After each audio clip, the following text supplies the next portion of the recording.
Hi, I'm Tim. Welcome to our channel, and thanks for logging on. If you enjoy these videos, do me a favor and subscribe to our YouTube channel right here at Watchbox Reviews.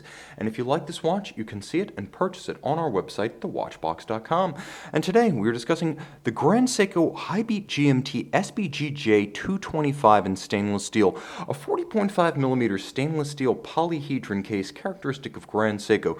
This is a limited edition for Asia from 2017, the Asian market's equivalent of the Western world's Peacock, and this timepiece features a similarly unique and inspired dial with a limited series of 250 pieces made for all of Asia, the world's largest watch market.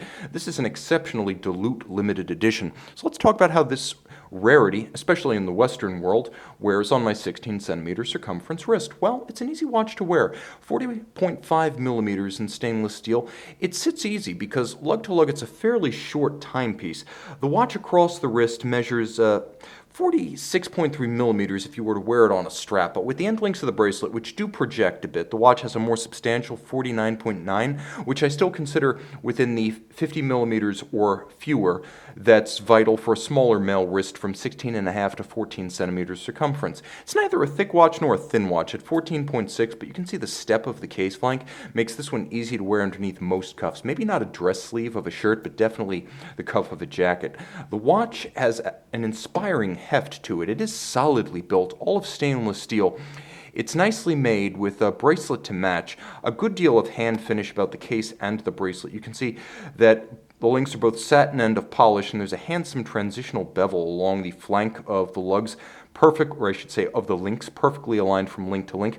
This being a Grand Seiko steel bracelet, removable or sizing links are fixed with screws, and you can see there is a half link in there for more precise sizing. Big gaps on the underside to vent the wrist as well as avoid pinching skin or pulling hair. The clasp is a standard piece that Grand Seiko fans will recognize. Flat, not a diving type clasp, and as a result you can really avoid too many desk diving scars. Trigger release, so this one's designed to stay resolutely closed, and you have another half link on this side for precise sizing, and a clasp with a curved body to trace the arc of the underside of your wrist. The case form is what Grand Seiko describes as polyhedron, which is to say it is an object with multiple geometrical facets.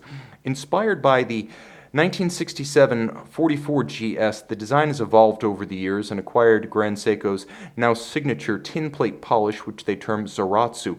Optically smooth and mirrored, it's very much like black polish seen on Swiss movement components, albeit executed on the exterior of a large case.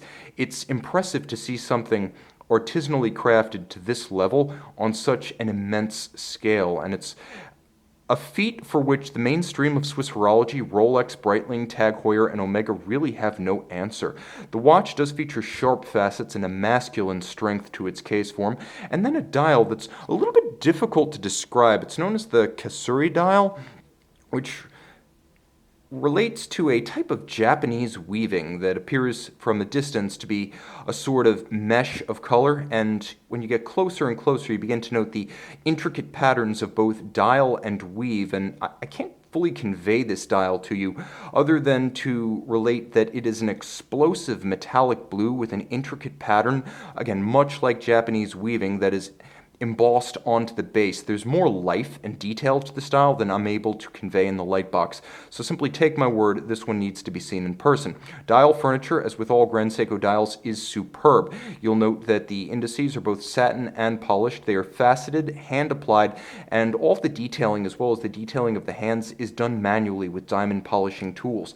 2 time zones, one 24-hour with the golden hand with a 24-hour scale outboard on a dished ray halt, and inboard the 12-hour local time. You can see that the crown, which allows you to manipulate all of those setting functions, allows you to move that local hour hand independently, and should you be traveling east or west across the international date line, you can readily jump the date in either direction. Stop second when you pull the crown, turn it all over. It is a Hi-Beat GMT, and you can see through the display case back a manufacture movement 9S86 automatic 55-hour power reserve, 37 joules, adjusted in a chronometer busting 6 positions. Chronometer typically is 5 positions. Water resistant to 100 meters, minutes, and per Seiko, accurate to about +5, -3 seconds per 24 hours, which is superb and surpassing the Swiss chronometer standard based on the ISO 3159. 10 beats per second, 36,000 vibration per hour like a Zenith El Primero. Watchmaker built, watchmaker regulated, and when the time comes, watchmaker serviced. This is a lifetime watch. Dedicated to a brief run and tribute to Grand Seiko's Asian market. This is a rare example in the West. It was purchased by our Hong Kong office. So if you see this timepiece here in Philadelphia with me, it may very well be the only one on the East Coast of the US.